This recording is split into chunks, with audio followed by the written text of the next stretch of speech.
That there are enough people here for us to start, although I think some more people are coming, and maybe Peter could start by introducing the magazine World War III for people who might not be familiar with us, and then we'll go to interviewing Magdy. Peter. Okay, so I'm just going to go to the next, let's see, get that.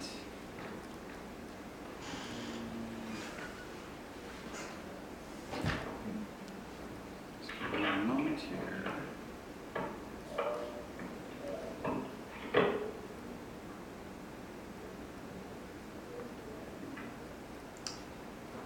Okay, well, welcome, thanks for coming out. I'm going to do a little introduction to the magazine World War III, which is there are copies sitting over there, and this is where we've been able to publish Magdy's work here in the United States. So I want to talk also about what the magazine is connected to. Historically, we're connected to a long line of artists who have been trying to express their daily lives and their experiences and do this through pictures. This has been going on since we could figure out a way to put chalk to cave walls, but having political commentary in the art has also been a long-term part of our history. That's Goya. And when artists have stood up and put these political messages in their work, it's also often translated into repercussions. In the case of Daumier, there's King Louis, who put him in jail for 6 months as a result of this drawing.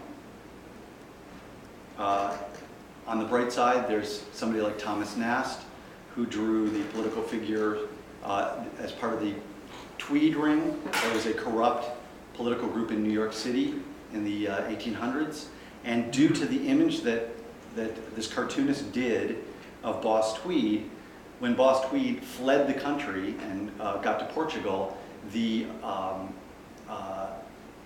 custom inspectors recognized him from the drawing. He was arrested and he died penniless in jail. So art, art as a weapon. But this process of storytelling, which is examples like Franz Masereel, that's from 1915, and magazines like The Masses, who were publishing these political ideas. And there's The Perfect Soldier. That's the image of the perfect soldier. Magdy, can you see these images? Yeah. Great. I can see them, yeah. And so, this is from World War I, which, by the way, that was a magazine that was shut down. The Sedition Act that came down from Woodrow Wilson led to the suppression of any ideas that were not pro-war. This is Simplicissimus. It was coming out of Germany. Also during World War I, it too was shut down or narrowed in its scope. But during its time of publishing, it published some of the leading artists in Germany, like Kathy Kollwitz and John Hartfield. And these were images that when they did them, they were, it was a threat to their own lives. It was really standing up against the power that was coming and noting for the public this history before it had even gotten its legs.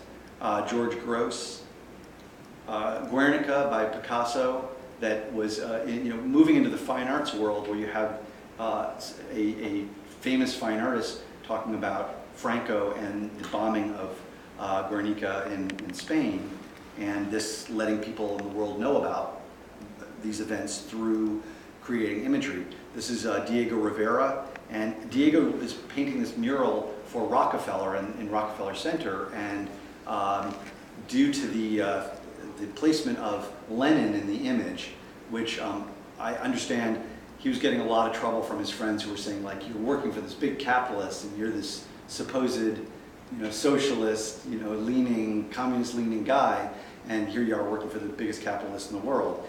And so he put in the portrait of Lenin, and when Rockefeller said take it out, he refused. Rockefeller gave him a check, told him he was done, and 2 months later chiseled it off the walls. There's also another story that suggests that Diego Rivera was stooping Rockefeller's wife, but that may be apocryphal. So there he is working on the mural. Ben Shahn, of course, and there was, during the last big depression, for the current one, there was with the New Deal, they actually set aside money for artists to have an opportunity to continue creating work at a time when there was very little work around, and the WPA program.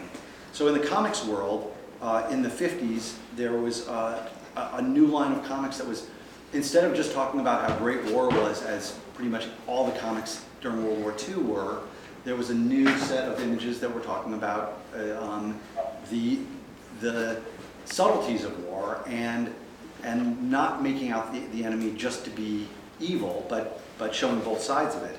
That was Harvey Kurtzman had this idea, and there was a whole line of comics that were very much ahead of their time. But thanks to this author, Frederick Wortham, who wrote a book called Seduction of the Innocent, that suppressed all of these comics as being promoting delinquency in children. Because how could comics possibly talk about adult subject matter like this? And that created something called the Comics Code, that was a self-censorship organization which virtually destroyed this company EC, and the only book that they had left standing when they were done was, ironically, Mad. And Mad is probably the most subversive comic to come out of the 50s. And Mad, over the years, that's where I first discovered the idea that politics could be meshed with humor and comics. And it was always interesting to see what angle they took on so many different subject matter. Come the late 60s, the underground comics picked up where Mad would not tread and got into more autobiographical, certainly sex and drugs, but there was also plenty of fight the power imagery that was part of the comics that were being produced. So the 70s rolled in, and underground comics died as their mode of distribution was destroyed, because oddly enough, a lot of distribution came through head shops where they sold water pipes and other smoking paraphernalia, and those got shut down as they were cracking down with the new drug laws. So the 70s were this later period, supposedly, where Vietnam was over, and in the United States, we were turning towards the simpler have a nice day image. But that really wasn't the whole picture. And as Seth Tobocman and I were in art school, there was a lot of concern about this upcoming new president, Ronald Reagan. And there had been a hostage crisis in Iran for 444 days. And ironically, the moment he was elected, they were let out of, they were released. And anyway, I don't know if you all remember Ronald Reagan, but if you don't, it's okay, because he also doesn't recall very well. May or may not recall. And he promises a less bureaucratic shadow government. So it was under this atmosphere that we turned towards World War III. And self-publishing, which seemed like a good idea. Since the underground comic scene was pretty well gone, it was an opportunity for us to get work out there that dealt with the things that we were seeing. At the very same time, in fact, we shared staplers on the first issue of Raw, and that's where Mouse first appeared, self-published by Art Spiegelman and Francoise Mouly. But there was work that we were seeing on the streets, and lots of ideas that were being put forth that would be washed away at the first rain, and we wanted to capture that in the magazine. It wasn't just the idea of a vanity press, it was the idea of making note of the history that was happening in this country that wasn't showing up in the mainstream media.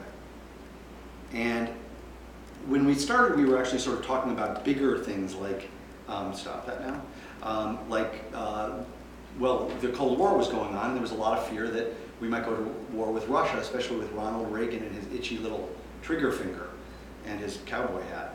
But we discovered very quickly that what was going on our own streets was things that we could talk about, that we had personal experience with.